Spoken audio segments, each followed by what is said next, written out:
Okay. It says live on my end. Hold on a second. It's saying that there's a problem on X. So, It says you're live to me, if that okay. makes it. Yeah. Um,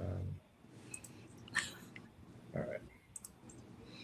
All right, Top Fan Rivalry family. Sorry, there was a little confusion there, but and DWD Dirty Water Dispatch family. I am so sorry. There's a little confusion as we started, but hey, we got a guest tonight, and we're gonna have some fun. We've already started with a little bit of laughter, little bit of trying to figure out if something actually happened or didn't happen. But We're not saying that on that's off the record. That doesn't matter, I'm not right? bringing it up. Let's not bring As that up. Manny's getting like 4 text messages. What are you talking about? Yeah, we did. No, I mean, Yeah. Manny, just don't answer them on air, man. We got people. I know. I can't. I'm not allowed to anyway. So What? No, We'll do this. You're not by me, afterwards. much less the other person. So. We'll do this afterwards. All right, Leslie, why don't you go ahead and introduce our guests so that we got plenty of time tonight. There's no need for banner tonight. Everybody knows who we are and they like us or don't like us or whatever. Just I mean, I we'll even figure it out. exist. No one needs to see me at all. In fact, if I was just not Exactly. So anybody in New England, as a New England fan, like we all are, sorry, Bill, but the rest of us are New England. America's team. Please quit talking. Knows our special guest tonight, Manny Delcarmen, 2007 World Series champion, all-star pitcher. I don't think anybody wasn't a fan. That anybody who watched him pitch, second round pick out of Boston, hometown kid. Let's see. First draftee out of Boston public schools in 34 years. So there's that. Goes on, started with the Sea Dogs and then went on to win us a World Series in 2007, which huge fan of. Also has the Boston Athletic Academy, which you co-founded or founder of? Co-founded. So yeah. So welcome, Manny. Thank you for joining us. Thank you for having me. Super excited. Happy to be here. Like you said, it's gonna be a fun night. Talk a little bit about baseball. Always talk stories and stuff like that. So super excited to be here, though. Thank you for having me. Manny, you could take full credit, man. You could say you founded it. Don't worry, we won't tell your co-founder. Okay, just be like, he's my best friend and partner in crime. So he's okay. All right, never mind. Best friend. Like we. He knows where all the bodies are buried. He can't. we did something very special together. So it's pretty cool. There you go. Awesome. Well, Manny, I'm going to start the questions off tonight. I know that it's kind of a crazy situation. I've known people that have gone into the draft. And it's just kind of nerve-wracking. But what was draft day like for you? I mean, obviously a little different compared to today, but it was pretty cool. I mean, it's I knew that's what I wanted to do as a kid was to play with the Red Sox one day, and being born and raised in the city, the local boy. I mean, it's I'm grateful just because all the stuff that I'm doing today, giving back to our inner city youth. The city of Boston that gave me so much. It was it's amazing. So we do have a lot of kids that still look up to me, even though our younger kids are like, who is this guy? Like, have a mural in my facility of like me pitching at Fenway, and they're like, that's you? And I'm like, yeah, back like 20 years ago. But just to be able to give back. I mean, draft day for me was very special. I mean, we're a baseball family. My dad played professionally with the Phillies in the 70s. My sister played baseball. My brother played baseball. So we were always a baseball family. So it was, my dad never made it to the big leagues. He was, super happy that I didn't get drafted by the Phillies because he hated them because he didn't make it with them back in the 70s. So, but it was pretty cool. I mean, it was, like you said, 34 years, 40 years, the first kid out of Boston, inner city schools to get drafted and actually make it. I mean, I think another local guy was like a Rich Hill, Tony Fawcett from back in the day. So not too many of us, but it was, definitely an honor for me, like, walking the streets for Boston and, wanted to play with the Red Sox, wanted to get drafted by them, and then actually get that opportunity and actually make it to the big leagues. It wasn't easy, but I got there and, it was really special for me and the family. Love it. I mean, it sounds amazing. And it's like a fan since I was 3, right, of the Red Sox. Just a while because I'm old. I can't even imagine Like I can't. To think about something like that happening to even anybody I know is absolutely like overwhelming to even think about, much less happening to someone I know. And so you get drafted by the Red Sox, you get called up, you're at Fenway. What was it like walking into that locker room for the first time and as Well, a for local me, Bostonian finally getting there? I Big mean, for me, look at before Fenway. that, it was like, all my friends, like once you get drafted and you're on the spotlight a little bit, more friends come out of nowhere, right? Of But course. luckily for me, I've always had the same five friends. A lot of them have their kids coming through the academy now, and Jose, my best friend, being my business partner, being one of them. But to get drafted and then you sign that contract and then you actually make it to the big leagues. For me, I had bumps and bruises in my career. I had Tommy John in 2003. Being a prospect for them, so you think your career is over. Getting through that was with family, good coaching, the right staff. I'll never forget Jim Young for the Red Sox was the trainer down there that made me get up in the morning and go run because I did not like to run, and he made sure that I did a lot of running to make sure I came back. But like to get called up, I mean, my debut was in Tampa Bay. I was actually leaving. I was in Pawtucket. Obviously they're not there anymore, but I was in Pawtucket Awesome. ready to go on a long road trip for like I think it was like a 10-day, 12-day road trip, and they put my bags in the bus. Like and R.J. Johnson, which he's no longer with us, he was my manager at the time, and he hated flying. Like we're like, dude, if it's more than like 12 hours, let's take a flight, but he just wanted a bus everywhere. So we're getting on the bus, and my family, my friends are there because they used to support me and go to all the games. And I'm about to get on the bus, and all of a sudden they were like, "Hey, dude, Skip wants to see you." So I got to get off the bus. This is after saying bye to everybody. I go inside, and he's like, "You can't get on that bus right now." And I'm like, "What do you mean?" He goes, "Well, something's happening, and you might be going to the big leagues." And I'm like, "Oh God!" Like, you just get in shock. Like, is this really happening? And sometimes they say you're getting called up, you get to the city, and all of a sudden things change, and then they send you right back to AAA. So it was like, until it was official, I stayed around for like another 5 minutes, and then they gave him the call, and it goes, "Hey, tell him to pack his bag. He's going to the big leagues." And as soon as I stepped out, like to go back, you see the clubhouse guys running to the bus, grabbing my bags back out, and I look over, and my dad's already crying. Like it's like he knew, and my mom's crying, and he. Like I thought I would get more emotional about it, but I was still kind of in shock. My dad was like, "Dude, you're going to the big leagues. Tell me you're going to the big leagues." So everybody was hugging me. It was an unbelievable time for me, for my family, my friends, because everything I celebrated, I was celebrating with my friends and my family. Like, and my buddies told me till today, dude, we lived, going into the clubhouse, celebrating, popping champagne with you because of you. And, but seeing my dad like not making it to the big leagues and me living like his dream through me was pretty cool, so. That sounds amazing. I mean, I That's could awesome. I get emotional just hearing that. So No, I'm getting goosebumps just talking about it. So it's like, yeah, of course you do.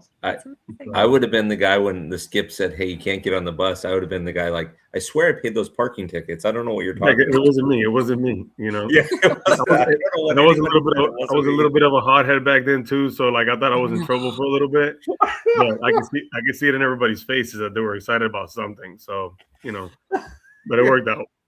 You're like, "I'm not in the mood, man. This is a long road trip." I know we got a 12-day road trip. It's about a 15-hour bus ride. Like don't mess with me right now. Yeah, So, I can see it. A little bit of a hothead. I can't imagine as a pitcher for the Red Sox. Well, listen, I got that from pitchers can be hotheads. It's okay. It's okay. every single listen, one. it was through the organization. I wasn't the only one, okay? And No, I we did pretty well.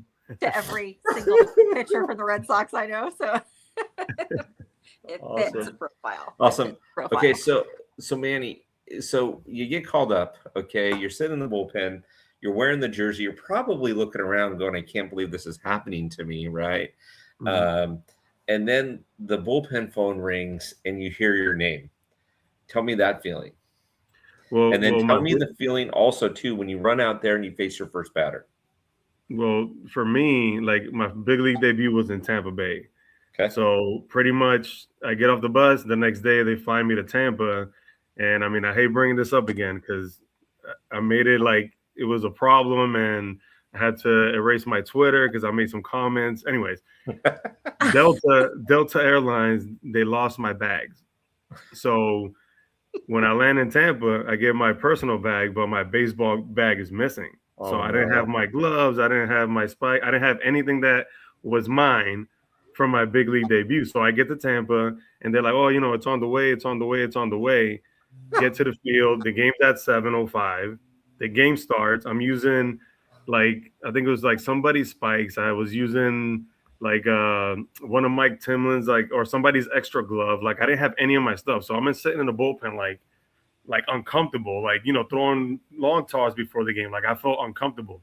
Uh-huh. So I remember that day Matt Clement started that game against Tampa Bay. And so I'm sitting in the bullpen and he was throwing well. And I remember I think it was like in the fifth or sixth inning, Carl Crawford or somebody hit a line drive and it hit him in the head. So knocked him out of the game. So I'm like, oh my God, I'm going in because I'm the rookie. It's early in the game. Sure enough, they brought somebody else in. But as soon as that happened, all that commotion with him getting hit, somebody ran down and said, "Manny, your bag just got here." So I ran into the clubhouse, put my sleeves on, my spikes, everything, my glove, and I was just like, oh. So I run back to the bullpen, and I felt great. And I ended up pitching that night, too. I think I ended up throwing the seventh inning, and it was a 1-2-3 scoreless. And I believe the first hitter that I faced was Johnny Gomes. And, Who were obviously the other Johnny two? Gomes. That's the question. I want to Huh? know the 2 outs. Do you Huh? know that? Do you know your The first other- 3 outs? I know my first out was Johnny Gomes, which is I struck him out. Was the Yeah. first out. I can't remember the next 2 guys though. I remember I think it was a fly ball or a pop up, and then the last guy actually hit a ground ball back at me, and it hit me on my love handle. And I think to be honest, I think it was AC playing. Was it maybe Alex Cora playing short, or was it? I can't remember. But it was a ground ball to short. It was a ground ball to short off my love handle, and we got the third out. So it was a 1-2-3 inning for my big league debut in Tampa.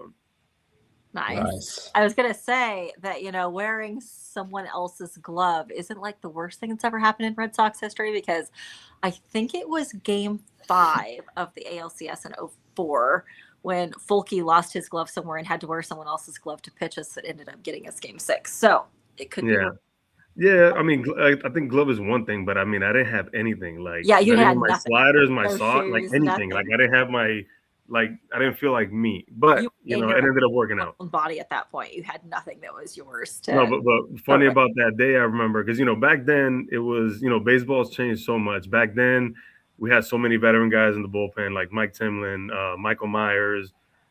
Veteran guys. So I remember in my big league debut, I don't know if it was against Johnny Gomes or not, but I shook off Jason Varitek. Like I shook him off on a pitch. And I threw a 1-2-3 inning. But the next day, I mean, these veteran guys was like, "You are a rookie. You just got to the big leagues and you're shaking off the captain," and they gave me so much stuff, like so much crap for like, you don't shake off Tech. I'm sorry. No, I know, but for like weeks, and then I'm like, oh my God, and they're starting to get to me a little bit. So Varitek is like, dude, I never want you to throw a pitch that you really don't feel that you don't want to throw or you don't feel comfortable throwing. So he backed me up on it. You know what I mean? He was like, lay off the Manny, like But it's like I was like, man, I did shake off the captain. But they teach you that in the minors. If you want to throw something, you shake the catcher off, and I just happen to be. And I mean, of course, Tech backed you. He's got 4 no-hitters. I mean, he has to trudge. Exactly, and he knows every hitter. He knows everybody. But like credit to Tech, man. He was definitely part of my development as a rookie coming up. And when I got there, he showed me how to pitch to hitters certain ways, mentality against hitters certain ways, and definitely throwing fastballs inside that you rarely see today because you get thrown out and you get warnings, and baseball is just different today. So, but baseball pretty good. For sure. There's no question about that. So, yeah. Awesome. All you, Leslie. Oh, is it me? I'm sorry. Yeah, I'm enjoying these. I'm enjoying these. Like I'm late. I'm going, where? This is awesome. I like it. Okay. By the way, Manny, just side note, I've been to the Trop one time and they were playing the Yankees. I was visiting some family and that was the weirdest ballpark I've ever been to. Yeah, it's probably my least. Well, maybe Oakland too, but Ooh, Tropicana don't let Field, Dallas hear you say that. it's definitely one of my least favorites. I mean, they had those annoying cowbells. I mean, the bullpen is right by the fans, and I can't.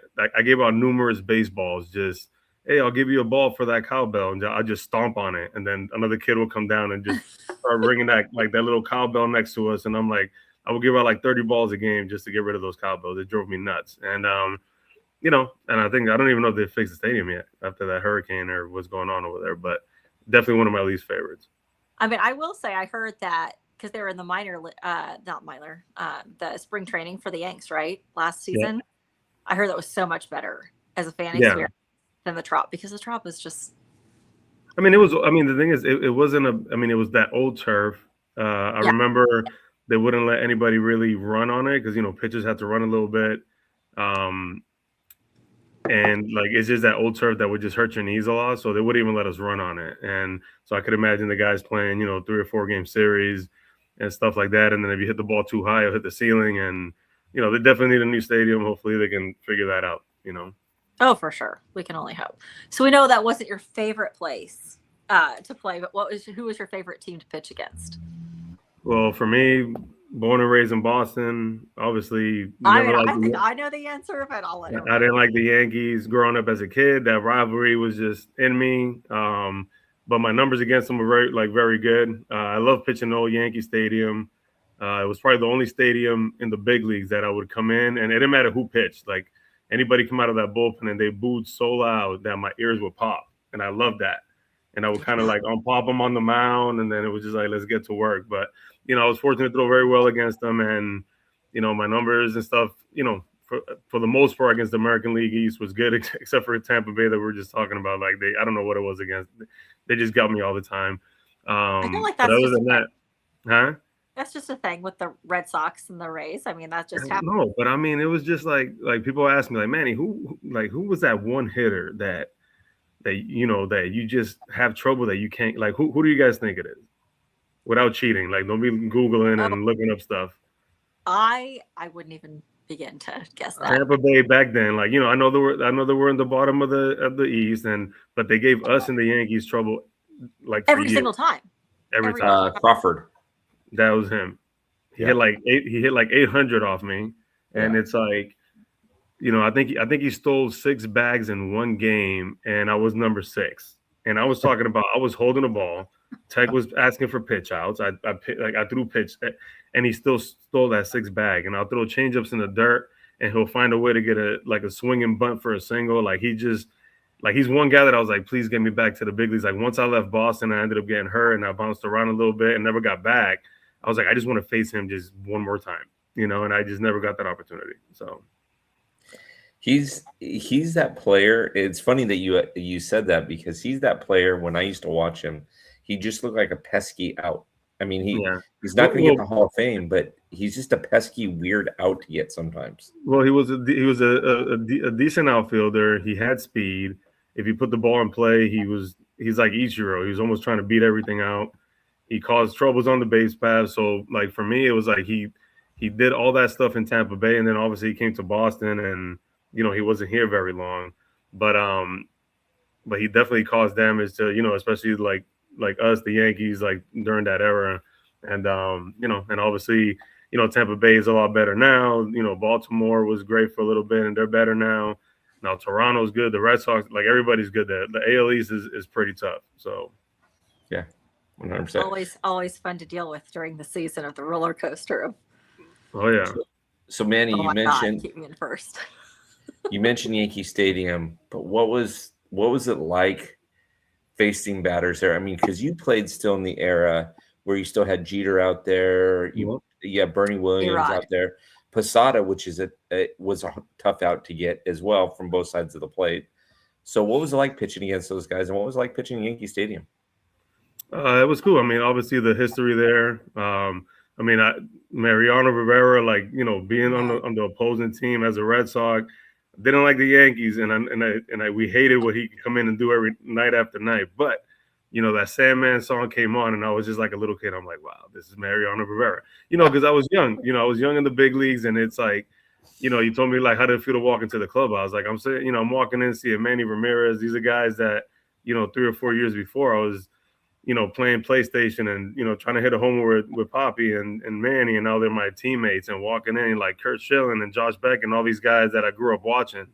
But like Jeter was definitely a tough out. Posada, I didn't like him very much when I played. I'm not gonna lie, that I was supposed to hit him a couple times. I was supposed to hit a couple of those guys, and and back then that's when baseball was baseball. You throw in, you hit one guy, we're gonna hit you back, and it was back and forth. Now you can't really do that. But it was definitely exciting. So the rivalry needs to. I just wish it can go back. I'm not saying we got to fight every game, but like bring that life back to baseball a little bit. A little, well, I mean, you guys had that one obviously in the 04. There was the July 24th fight, which was fantastic. There's another little tidbit about that one I can say off air. I can't say here. Joe Kelly, obviously that one's a good one. I still have my Joe Kelly Fight Club shirt. I wear it religiously because it's so good. It was such an iconic fight. So the only one I can think of was, I think it was Coco Crisp against Jamie Shields against Tampa Bay. Yeah. So, and the thing is that so people need to understand, like, and this was at Fenway. So, we're in the bullpen. Like, that's a long run. When a fight breaks out and two teams are running, like, to get to the fight, like, I'm out of breath already. Like, it's not going to take much to, like, just push me down to the ground, And, I heard that's a long run, actually. No, but a lot of fights happen, and you see the bullpen come running out, and then we get there late, and it's like, oh, were you in the fight? I'm like, dude, by the time we get there, guys are already getting pulled off each other, like, and then you see the replays, and it's just funny because that fight broke out. I don't know if you guys remember Sean Casey. Like, he's going around. He was with us that year. He's going around in circles just trying to get to, like, everybody. And he's like, I didn't do nothing. I'm like, dude, you ran, like, 6 different guys and trying to hit everybody.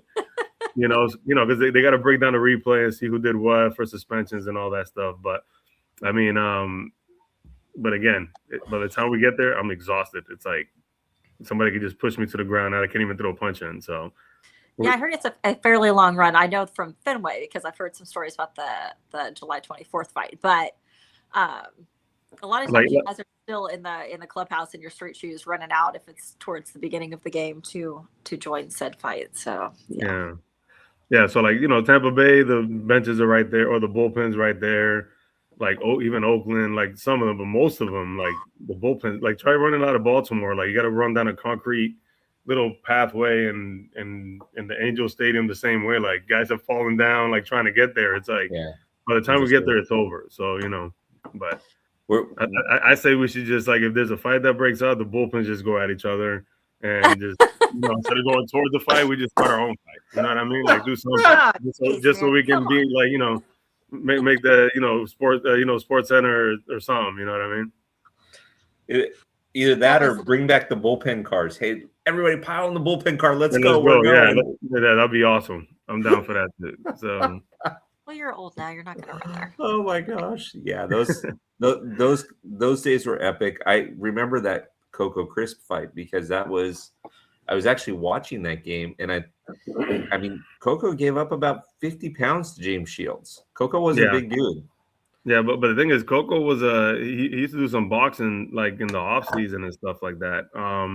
And I just remember, like, I think it was a couple games or 2 starts before that he threw at Coco, and I think Coco just said, dude, because if he comes anywhere near me, I think I'm just gonna go after him. And we're like, yeah, because guys say that and never really do it, and then it happened, and we're like, oh man, it did happen. So it was pretty cool, and I think I saw some video. I remember because Johnny Gomes was with them at the time. So so the pile, you see the video, Johnny Gomes is just swinging, like trying to hit Coco Crisp, but he's underneath Navarro, the catcher for Tampa Bay. So he's just hitting Navarro in the back, thinking that he's hitting Coco, but he really wasn't. It was funny. So. Johnny Gomes, funny enough, I mean, I thought he was such a good clubhouse guy when he finally joined the Sox in 13. So. And then he was a great clubhouse guy even for the Royals, even though he didn't even play in the World Series. He was just such good morale for them on the team. Well, some guys just have that, right? And the thing is, like, the year they won, what was it, 13? Yeah, 13. Like Shane Victorino and Johnny Gomes and all those guys, like, Middlebrooks and all those guys. They didn't have great years like during the season, but when it mattered the most, like Johnny Gomes went off, Victorino went off in the playoffs, and that's why they won. Like it's not always the big name guys; it's the little guys sometimes that come out of nowhere, and that was literally Johnny Gomes and Shane Victorino, which is crazy. Yeah, it's like Kike Hernandez. Yep. Yeah, and I back with the Dodgers, back with the Dodgers again, but it's okay. It's okay. Whatever. I'm watching it. Like I just saw the replay on YouTube, and I see you guys running in. Yeah, by the time you're there, it's like already too late. Like I mean, what number was Sean Casey wearing? Was he 25? Casey, you just see him like it's like you can see him. Like I remember they showed video like when they were looking at it, and like there was just dots of him kind of going around trying to get to guys. He might have been 20. No, I think 25 was it Mike Lowell? Yeah, I don't know terribly, which I should. He's just trying to go around. Dustin Pedroia is playing peacemaker here. At least trying to. You get a mixture. That's why those videos are so classic. You get the guys like with the hands out, like, come on, guys, let's fix it. Then you got a guy hugging a guy. Then you got guys that just want to get to one guy, and guys that just kind of playing like the shield, but. And then another one was I remember with the Yankees, it was like Jabba Chamberlain against Euclid all the time. Like, and the funny thing is, like, when we go to these these different clubhouses and we go to the gym and we work out during the series, I used to see Jabba Chamberlain in the weight room, and we just got to ask him, guy, like, why do you keep throwing that Euclid? He's like, dude, I promise you, I don't do it on purpose. It's just for some reason I just hit him, and I'm like. But you hit him every time. You know what I mean? So it's like, so it's like it just happens, and then they just that one day he charged them out and we got into a fight again. But I miss those days. Those days you really don't see that. But it's a little exhilarating when you do see it now, right? Well, the thing is, I think it's just missing the part of like how let's say I hit you today, and then like you don't forget, and the next time we face each other later, you hit one of our guys, and you're like, you give me a wink, like, hey, I didn't forget about. You don't see that anymore. It's like, and then, but Yankees Red Sox, it was like we didn't know what was going to happen at any given time because it was just that rivalry. Like, if I feel like you came inside and almost hit my guy, I'm coming right back after you. Oh, and you don't see that anymore. Now it's way different. Now if you throw inside, the umpire is a warning, and then if you come inside again, they can throw you out. So, which is just crazy. Honestly, it was so much fun to watch. I was can't imagine Leslie, being there, but it was a lot of fun to watch. Let me tell you. I was telling Leslie, Nanny, one time that I just literally watched the video. I don't know why it came up, but I was watching some YouTube stuff and the video about Pedro after who was it that Kevin Millar got hit and Pedro was like, "Who do you want?" Yeah. He ended up hitting when Zimmer charged him. Yeah. No. This was at Yankee Stadium when he hit Jeter. Oh yeah. Oh well, I saw they showed that on the I think on the Netflix special, right? Yeah. Yeah. I think they talked about that. Yeah. And the thing is, like, believe me, I'm a Red Sox fan like since I was a kid, and I wasn't part of the 04 team. I was part of 07, but watching the 04 in essence like Netflix special, like I learned a lot, like some new stuff that I didn't know about. That I was like, wow. I was like, damn, this is crazy, but it's pretty cool. So, yeah. It was like, fun. That was fun to watch. How deep the whole Nomar thing was with Millar and him making that comment, and then Jeter running into the stands and coming out with like a bloody lip and a bloody eye, and then show Nomar on the bench because he said he didn't want to play that day, and it's like all this stuff, and then. As a kid, I love Nomar watching him play, like with the batting gloves and, he was really good. And when we saw him go, I was like, man, this is not good, but then, things changed and, a couple championships and stuff did happen. So it was pretty good. Now, I have to know this because as a fan, and you were a fan as well at the time and weren't playing for the Red Sox, did you literally just want to die when you heard that news that we traded Nomar Garciaparra?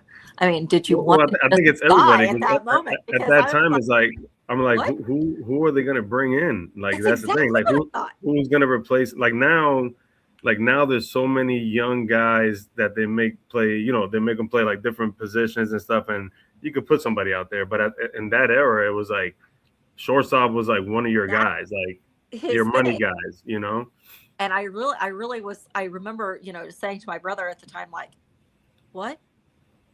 It's What are they doing over there? What are Like, you're we this doing? close Like, to doing something." yeah. And I mean, and at the end, obviously, I mean, he got traded, and who was it? Renteria came in. Renteria, yep. Renteria came in, and then no, Cabrera came Cabrera. in. Yeah, Orlando Cabrera came in. He faced at the last out of I still talk to him a little bit. I'll see him in golf tournaments. And the thing is, I asked him. It was funny because he goes, because when we do events and we go out and stuff like that, like they tell us, hey, bring your ring, bring your 04 ring, bring your 07. And Orlando Cabrera would never wear his because he felt like he wasn't there all year, and he was there toward the end, and he got one, so he never really wears it, which is weird. But I mean, you got it. I mean, I get it, but if you're with a team and you help them win, like it doesn't matter if you were there for a week or 6 months, Yeah, I mean, 07 was a good win. I mean, obviously 04's my favorite because I waited my whole freaking life for it. But you and a lot of people, But you're special because you grew up there, and so obviously. Yeah. Well, the thing is, what I tell people is, with the 04 team, like it was bound to happen, right? Like that curse was bound to get, we were going to do it. In 03. Yeah, we were going to do it. It was heartbreaking in 03. We were going to do it. And then, obviously Boone hits a homer off for, Wiggy that we all miss. 04 happens, and it was just like, dude, this is supposed to happen, right? So I'm sitting there in the Arizona Fall League in 04, and I'm like, they're about to do this, and I'm like, that's the ring that I want, I'm like, but then I was fortunate enough to be part of 07. But I told people, I'm like, our 07 team, I mean, it was literally like we didn't have Millar, like like some of those cowboy up guys from 04, but we had like Mike Lowell, we had Pedroia, we had Jacoby Ellsbury, David, Manny, Euclid, Veritek, John Lester. Like our bullpen was palpable. On myself, Okajin, like we had. Wasn't Lack there too? Was he there in 07? Lackey was. Or was he not there yet? No, he was in 07 because he came later. So I got a story about Lackey too, but can you tell it on there? Yeah, I'll say it on here because it's baseball, and and I admire the guy, and I still do, but I would put, and the thing is that our 07 team, I'm not gonna, because how many games did they win in 13? It was like, wasn't it that they won like 100 and something, like 118 they did 105, and so 13 was, what was their, like they're saying in 13? I forgot what it was, but 07 kind of got lost. Beard was 13 because they all grew the beards. But 07 like got lost in the shuffle of 04 breaking the curse and something. But that 07 team, like I would compare them to any team if we can put them to, let's just say, to play each other with the same people. I would compare 07 to 18 actually. And I'm saying like it's just 04 was, well, the thing is we had Mike Timlin, we didn't have Embry. You didn't have Embry, but you had Timlin, yeah. Yeah, so we had power guys like they did in 04, but we just got caught in the middle. So they don't talk about 07 a lot, which is okay, because 04 was a curse, and then 18 they won like 105 games and all this stuff. The other one was like marathon. I mean, I get that, but I would talent-wise, I would say 07 and 18 were the biggest talents. But 07 we got a young Pedroia, a young Ellsbury, like a young everybody. Like it was, like David and Beckett and. So Lackey, I remember because we beat the Angels in the first round in 07. Yes. And I think all my hit by pitch, like the guys that I hit the most and like whoever I hit was against the Angels all the time. And in the playoffs in 07, Vladimir Guerrero, you see his son, you see what Vladimir, the dad did for his career. I mean, this guy will come up even in April with no batting gloves on, and it's like 20 degrees out. I'm like, who hits with no batting gloves? Like, I'm like, this guy's just an animal, right? So we're in the playoffs, and our MO against him was you go fastball in, fastball away. Like, scare him in, go fastball away. And in the playoffs, I hit him about like 97 in the shoulder, and he looked at me, and I went to go say sorry, and I can't say what he said to me in Spanish, but it wasn't good. And I kind of waved him off like, okay, whatever. And I knocked him off for 2 games. So then later on, we end up getting John Lackey. I don't know if it was a year after or '09. So he comes over, and we're hanging out, having a couple beers one night, and it's a bunch of us at a bar. And Lackey looks at me, and he goes, dude, can I ask you a simple question? Like, why'd you always hit my guys against Anaheim? And I'm like, dude, I wasn't trying to hit anybody. It just happened to be you guys and the same guys every single time. And he's like, you serious? Because none of my guys liked you, man. Like, they just thought you were coming in to hit everybody. And I'm like, no, it just I wasn't trying to get guys on base in the playoffs. I can tell you that, you know. So, but another thing about Lackey, he was one of the few pitchers that I can see as a starter that never wanted to come out of a game. Yeah. Whether he was giving them, we've all seen that. Whether he gives them 10 runs or not, he's not looking into the dugout. He's not looking into the bullpen. They come try to take him out. He's like, no, let me finish the inning at least. You know, I'm not gonna name other guys that used to be like looking, like praying for them to get him taken out of the game. But Lackey, I used to call him a bulldog. So he's definitely one of my favorites. Yeah. So I got a great story for you, a 30-second story if you want to hear about John Lackey. Mm-hmm. So everybody on here knows that there's the game and then there's the game inside the game, right, Manny? Like what you're talking about. Some of that stuff's the game inside the game. I live right by Anaheim Stadium. I live 10 minutes away from Anaheim Stadium. We go to Anaheim Stadium one day, and John Lackey's pitching, and Cal Ripken Jr. is retiring. And so it's his first at-bat. It's the first game of that series. Cal Ripken comes up, and John Lackey steps off the mound. This is before the pitch clock, obviously. And everybody's cheering, Cal Ripken Jr., right, for everything that he's done. And John Lackey steps off the mound and steps off the rubber. And then this goes on for, 30, 45 seconds. And Cal Ripken's waving him like, let's go, let's go, let's go. And he goes to get on the rubber, and the crowd gets even louder. So John steps off again. Yeah. And Cal, at this point, Cal is like, he's embarrassed, right? But, John understands what's happening. I kid you not, man. You can look it up if you can find it on YouTube. I kid you not. Very first pitch, John Lackey throws him a fastball, and it catches too much of the plate, and Cal deposits it in the bullpen in left center. Really? Oh my! And John, you see the look on John Lackey. I would have been pissed. I'm like, man, you really gonna try to take me deep after I'm trying to let you get your 5 minutes of the fans screaming for you? Yeah, exactly. That's exactly what I thought. I'm thinking, I bet you John was not happy that he let that happen. Yeah. So, wow. But that's a cool story, though. I gotta look that up. That's pretty cool. Yeah, just a fastball caught too much of the plate. When you watch it on TV, it wasn't like he was throwing him something where you could take it out of the yard. It just, he was trying to go inside, and it just caught a little bit too much of the plate. And Cal made him pay for it. After stepping up twice, that's awesome. So I gotta look that up. Good time. Yeah. So we talked about 07, right? Leslie, did you want to ask anything about 07 before we go to side B? I'm interested to see what Manny says about side B. Well, I mean, I want to know all about 07 actually, but a lot happened in 07, but most of it I can't. In the game and the stuff I can't really say. Let's ask this. Okay, in 07 specifically, let's talk playoffs. Who was the team that you had the most fun pitching against in the playoffs? In the playoffs? Yeah, if it's not the Yankees. Well, 07, I mean, for us, I mean, if you guys remember 07, we were down 3-1 to Cleveland, which, I remember I came into a game after, I don't know, I think it was Wakefield, and I ended up giving a home run. I gave up a home run to Johnny Peralta. Mm-hmm. Yeah, and I had the whole bullpen had a great season that year. And then obviously playoffs, you can't make a mistake. I thought it was a good pitch. If we went back and looked at it, I think it was a great pitch. He was just a great hitter, But after that, I felt like, I didn't see another game until like the World Series. But anyways, we're down 3-1 after that game, and obviously we come back and we bring it back to Boston. And I don't know if you guys remember Ryan Gargle, the first baseman for the Indians. Yeah. He made a comment like, "Hey, it doesn't matter, where we play. The champagne's going to taste the same," is what he said.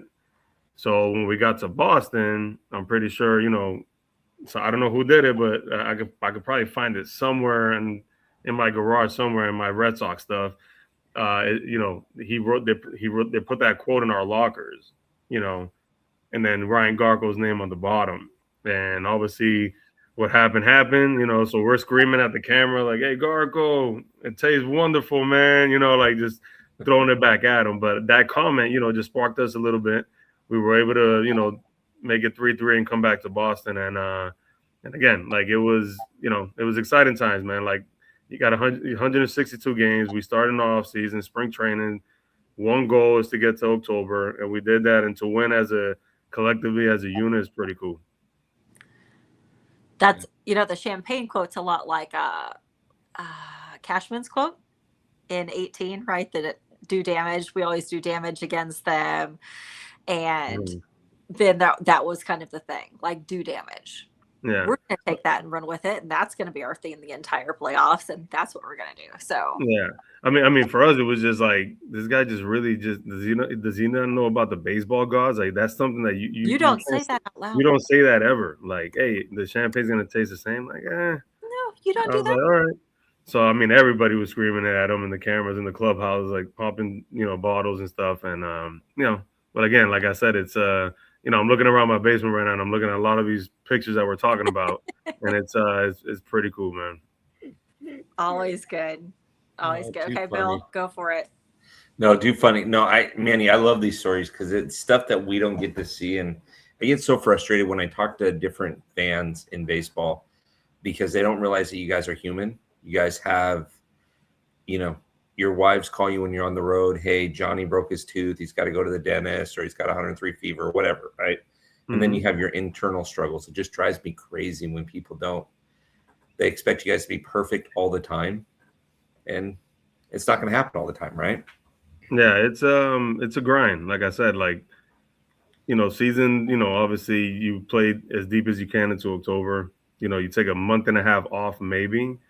And then for me, I remember going to spring training and I didn't want to, we had all this testing stuff in spring training that I was terrified not to come in in shape, and if I was out of shape a little bit, they'll put me in fat camp. And it's like waking up at 6, go run extra poles. And I hated it.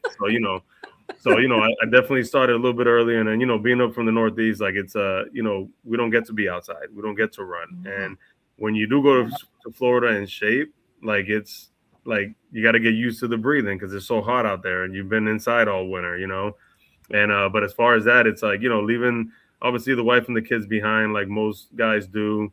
It's a grind. I remember having my son, I was in Baltimore and for some reason we had a day game on a Sunday the next day and I couldn't sleep. And I'm talking about it's 5 o'clock in the morning. I'm like, dude, we got a 1 o'clock game. Go to bed. And I knew my wife was about 9 months pregnant. And sure enough, as soon as I finally almost fell asleep, she called me and said my water broke. So now I have to call our travel secretary, my wife's water just broke, and they got me in the next flight out, and I was able to make it. But it's just stuff like that people don't understand. It's they just see us on the mound, and we give up a run or a hit, and it sucks. It's a grind. But at the same time, you got 9 other guys behind you. Or 8 other guys behind you as a pitcher, and if everybody, because it's an individual sport, believe it or not, but if you collectively still pull for each other, then that's what changes teams. It's you're batting 500 and I'm batting 230, but how can I get that 230 guy to give me those 3 big hits when they're needed in October or anything or later in the season to get us there? You know what I mean? So if you pull each other, if you pull your own way, which is a saying all the time, teams tend to win a little bit, but it's really pulling for each other, and because we don't know who's going through what, family problems, kids sick, anything, and you got to kind of put that away. And they tell us once you get to the clubhouse, try to leave your problems outside the door, but at the same time, that's hard to do, depending on what kind of problem it is. And and we're human. We try our best, and we try to perform for the fans and try to do the best we can. And sometimes, fans are a little hard-headed at times. I got. No. I don't think I necessarily got booed at Fenway, but I remember I came in one day and I threw 11 balls in a row, right? I just didn't have it that day, 11 balls in a row. So, I could hear the fans kind of oh, what's going on? I threw a strike. Everybody stood up in the stadium and clapped. And I'm like, that's worse than booing.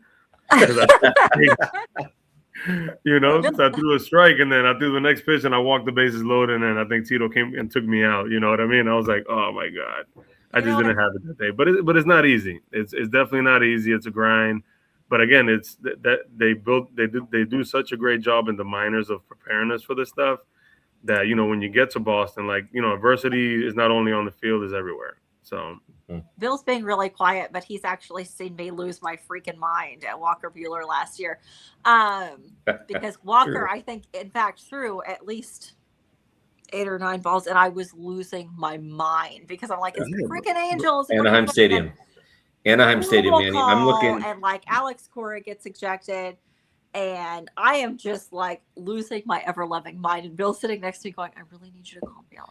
I'm like, well, no, I'm a Boston fan. But the thing is, I mean, that's like going into some of the umpires, right? So the thing is, like as a pitcher, you throw a pitch, and I'm like, I know that's a strike, you know. Yeah. But as soon as you show emotion or something that the umpire doesn't like, then already you're already in. He's not going to help you. No. You know what I mean? So.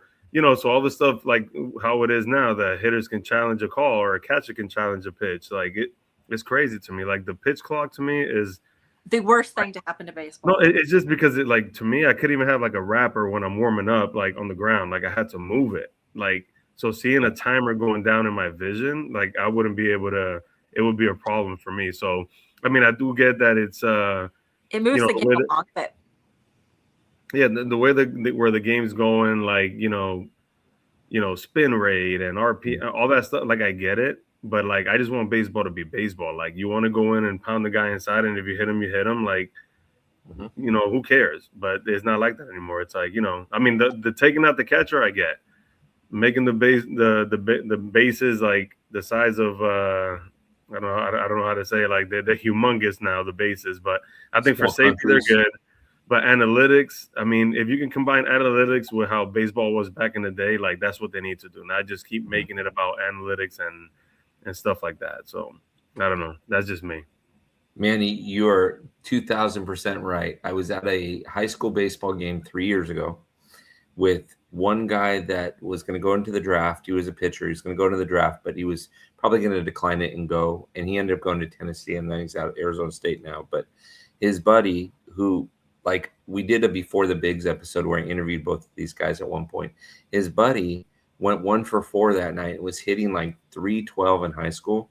And when he sees me, he says, "Hey, Bill, did you see that hit?" He hit the ball off the wall, the 1 for 4. It was off the wall. It's like, "Did you see that? My launch angle on that?" And I looked at him and I'm like, "You're batting 312 in high school baseball. Nobody cares about your launch angle. Get it up to 600 so people pay attention. Who cares about your launch angle?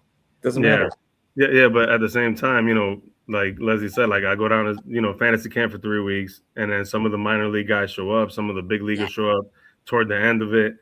You know, and it's pretty cool. They let us hit let all the people hit in the cages while the minor league guys are doing their work and all that stuff. If you went in there and you see the hit tracks and all this stuff that the guys are hitting, like they swing and they're looking at the screen, that they can care less where the ball goes. And I'm like, what? Like, you want to see the how the ball travels and then look at the screen, but they're so worried about how hard they hit the ball that they don't care where it goes. And that's the thing. And, you know, and having my own facility, like, I got parents that are like, "Oh, why don't you bring hit tracks or the Rapsodo?" And I'm like, because I don't want my kids just worried about how hard they're hitting the ball instead of like making good contact and driving the ball the other way, you know? Yeah. So, yeah. I mean, I'm not saying I will never do it, but like right now, like, you know, all my kids that I'm getting ready for high school, they're like, you know, we have a radar gun, but like my son pitches, he plays outfield, and he's like, "Dad, put the gun on me." I was like, "Dude, I don't care how hard you throw. I just want you to throw strikes. Like, pound the zone, down at the knees, down and away. Throw the ball where you want to throw it. Like, I don't care how hard you do it." Because the scout's not going to look at, they love that you're throwing 98, but if you can't throw anywhere near the zone, then what is that doing? Nothing, you know? So, you know, so for me, analytics combined a little bit with how baseball was back in the day, I think can go a long way for the future, for the future of baseball, you know. 100%. That actually drove me crazy last year when I was down at camp and I was watching them hit, and they're like all concerned about that. I'm like, who cares about? I need you to hit it over here or over here. Yeah. Like, you need to be more concerned about that. It's like literally mid swing. It's like they hit and they're already like looking at the screen. It's like, it's annoying, but And But I that's what say they're this, Preach. but that's what they're teaching them. Like, you know what I mean? yeah, Like the whole thing with the catcher bringing the glove down and then back up. Like, I don't like that either because I'm like, dude, it's hard enough to throw strikes. I'm like, Veritek was a great target for me, sticking his big glove out, and then yeah, imagine seeing this and then put his glove away and then bring it back up, and I'm like, I lose my target. You know what I mean? for So for sure. I mean, I yeah, do like them calling the pitches with like a little headpiece thing, like instead of so guys can't pick up signs and all that stuff. I like that, but other than that, like just the baseball be back to baseball. yeah. Let I baseball. always say that Jim Rice and I will agree on this forever until the end of time because you hear him talk on Nesson like, quit trying to hit home runs and just get on base. You're Pretty much. gonna be fine. That's the thing. Get on base, like like obviously David's in the Hall of Fame, but you know how much his average would have been higher if he can drop a bunt down the line. Yeah, They play the shift on him all the time. Like he's in the Hall of Fame. Don't get me wrong, but he could have been like a 400 hitter. Who knows? Can you imagine, like you say, let baseball go back to being baseball? Can you imagine some of these old school guys that we grew up watching, right? Because we're all roughly in the same age category.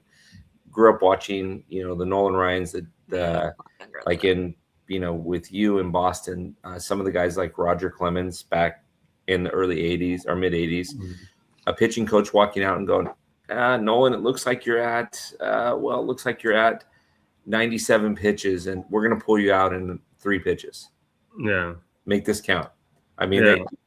If I'm the pitching coach, I'm ducking. That's the thing. Like now it's like, all these, it's all about money. It's all about keeping players healthy, right? So now they don't want them to go through, 3 times through the lineup and all this stuff. Like back then, it was just like, dude, if I'm cruising, I'm going 9 innings until I can't, Yeah. But at the same time, it's like now they're more careful about the players, the health, and all that, and all the money that's invested in all these players. So it's like, you want them to throw 200 innings and actually get you into October, or you want them to throw 140 and take them out so they don't go through that lineup. You know what I mean? And I get it. Like it's a business. It's about money and longevity, and and making sure your team is like set for a future. You know what I mean? Like a franchise type, but at the end of the day, I keep saying, like, go back to regular baseball where like guys like Lackey, John Lester, that they didn't want to come out of a game. It's like, dude, I want to get into the 7th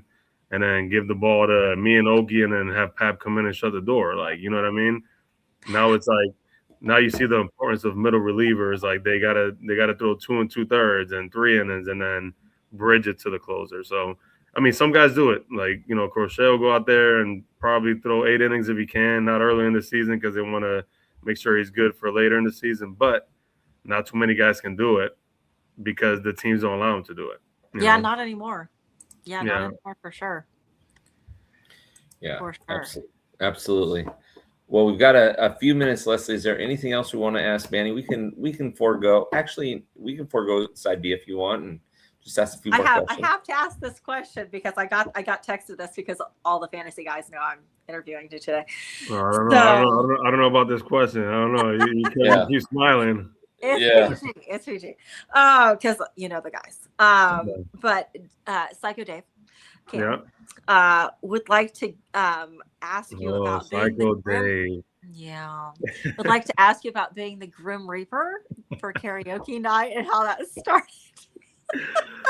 Well, it started because of them, because their karaoke skills are not very good, and except for a handful. I feel like there's a handful. I have a video of Cam that we can, next time you guys have me on your show, I'm gonna text it to you so we can play it. Of him practicing. Listen, of him practicing on a corner the song that he wants to sing, and he's like dancing to himself. I got that on video somewhere. But so it started because obviously all the guys that go to fantasy camp, obviously I'm one of the younger guys. So you got Trot Nixon, you got Brian Dahlback, you got Bill Miller. Like you have like a lot of these 04 guys, Keith Folk. So I'm the rookie. Lenny DiNardo. Yeah, so all these guys. So I remember one night, like my second year of doing fantasy camp, like Dauber and Trot Nixon would look at me and like somebody was singing and they were awful. And they look at me and they go, Manny, get them off the stage. Like, just go take the mic from them. So I went up nicely and I took the microphone away. And then the following year, I thought it'd be funny to bring like a pirate hook, and then I would try to hook him to get him off the stage. And then last year I did a Grim Reaper suit, and then this year I actually had a mask with the Reaper suit, which was pretty cool.